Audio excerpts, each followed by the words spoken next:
పాకిస్తాన్ మధ్య ఉద్రిక్తతలు మరోసారి ఉవ్వెత్తున ఎగసిపడ్డాయి. గత రాత్రి భారత సైన్యం పాకిస్తాన్లోని ఉగ్రవాద స్థావరాలపై 24 ఖచ్చితమైన క్షిపణి దాడులను చేపట్టింది. ఈ దాడులు ఏప్రిల్ 22న జమ్మూ కాశ్మీర్లోని పహల్గామ్లో జరిగిన ఉగ్రదాడికి ప్రతీకారంగా జరిగాయి. ఈ దాడిలో 26 మంది పౌరులు మరణించారు. భారత రక్షణ మంత్రిత్వ శాఖ ఈ దాడులను ఆపరేషన్ సింధూర్గా పేర్కొంది. ఇవి లష్కరే తోయిబా మరియు జైషే మహమ్మద్ వంటి ఉగ్రవాద సంస్థల స్థావరాలను లక్ష్యంగా చేసుకున్నాయని తెలిపింది. దీనిపై ఓ పాకిస్తాన్ పౌరుడు ఆవేదన వ్యక్తం చేశాడు. कल रात इंडिया ने पाकिस्तान के ऊपर 24 मिसाइल हमले किए और हैरानगी की बात यह है कि तकरीबन सारे मिसाइल अपने टारगेट के ऊपर जाके लगे। इंडिया ने जो टारगेट सेट किया हुआ था, इंडिया ने वो टारगेट अचीव किया।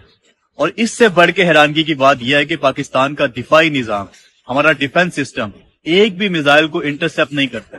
ఈ దాడుల నేపథ్యంలో ఒక పాకిస్తాన్ పౌరుడు సోషల్ మీడియాలో పోస్ట్ చేసిన వీడియో వైరల్ గా మారింది. ఆ వీడియోలో పాకిస్తాన్ రక్షణ వ్యవస్థల వైఫల్యంపై తీవ్ర ఆవేదన వ్యక్తం చేశాడు. భారత్ 24 క్షిపణులను ప్రయోగించింది, కానీ మా రక్షణ వ్యవస్థ ఒక్క క్షిపణిని కూడా అడ్డుకోలేకపోయిందని చెప్పాడు. మేం నిస్సహాయత స్థితిలో ఉన్నాము. ఇది ఇజ్రాయెల్ లాంటి బలమైన రక్షణ వ్యవస్థ కాదు. ఇక్కడ అన్ని విఫలమయ్యాయని తీవ్ర ఆందోళన వ్యక్తం చేశారు.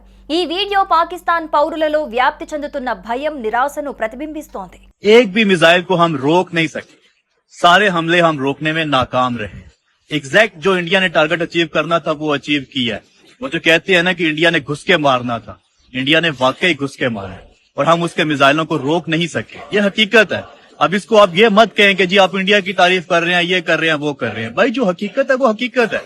आप सुनते आ रहे हैं कि ईरान 200 मिसाइल फायर करता है, 400 मिसाइल फायर करता है, 1000 मिसाइल फायर करता है और इसराइल के अंदर जाके एक आदि गिरता है, बाकी सारे के सारे इसराइल इंटरसेप्ट कर लेते हैं। ఈ వీడియో పాకిస్తాన్లోని సగటు పౌరుడి ఆందోళనను హైలైట్ చేస్తోంది. వారు తమ ప్రాణాలను కాపాడుకోలేని భయంతో జీవిస్తున్నారు.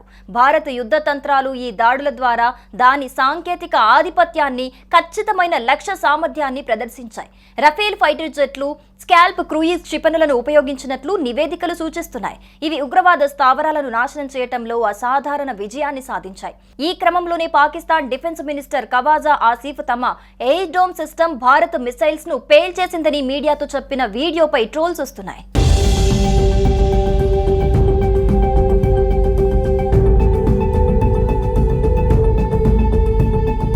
పాకిస్తాన్ ఈ దాడులను యుద్ధ చర్యగా అభివర్ణించి తగిన సమయంలో ప్రతీకారం తీర్చుకుంటామని హెచ్చరించింది. అయితే వీడియోలో పాక్ పౌరుడు వ్యక్తం చేస్తున్నట్లుగా దేశ రక్షణ వ్యవస్థలపై నమ్మకం కోల్పోవటం స్పష్టంగా కనిపిస్తోంది.